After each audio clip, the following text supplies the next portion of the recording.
प्यारे भाइयों, खुदा के कलाम ने यहूदियों की अपनी सरजमीन फलस्तीन में वापसी की पेशगोई की है। ये यसाया ने 2700 साल पहले लिखा था, लेकिन खुदा के कलाम ने भी इनकी निजात की पेशगोई की और इतने दर्ज है लिखा। ये यसाया 11:12 में है। और वो कौमों के लिए एक झंडा खड़ा करेगा और उन इसराइलियों को जो खारिज किए गए हों जमा करेगा, और सब बनी यहूदा को जो परागंदा होंगे जमीन की चारों तरफ से फराहम करेगा। खुदा ने उन्हें इकट्ठा किया और उन्हें आसमान पर ले जाएगा। जल्द ही यीशु वापस आएगा। मैं नहीं जानता है आप कौन है या किस चीज की आपको जरूरत है। ईमान रखे, खुदावंद आपको बरकत देगा। आए अब ये गवाही देखे। डॉक्टर स्वार्थ इस गवाही पर नजर डालें और बरकत पाए। मेरी कमर में दर्द थी और घुटनों में आप भी। कैसी हैं?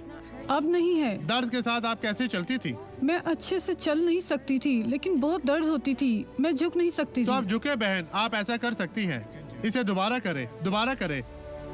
लोगों को देखने के लिए आप दोबारा करें। बहन आप जाएं, अब चले चले चले बहन चले। खुदावंद आपके साथ है। इसे देखे भाइयों, वो चल रही है, वो भाग रही है। ये कितना शानदार है, हमारा खुदावंद शानदार है। अब मैं आपके लिए दुआ करना चाहता हूँ। बाप यीशु के नाम में मैं इन तमाम लोगों को बरकत देता हूँ और मैं इन तमाम बुराइयों का खात्मा करता हूँ, उनकी सर्जिश करता हूँ जो अब इन लोगों की जिंदगियों में है। मैं हर एक आजमाइश को, हर एक बदी को इनकी सर्जिश करता और इन्हें मफरूज करता हूँ मसीह यीशु नासरी के नाम में। हर तरह की बदी, हर तरह की मुश्किल परेशानी से यीशु के नाम में ये लोग आजाद हों। खुदावंद आपको बरकत दे।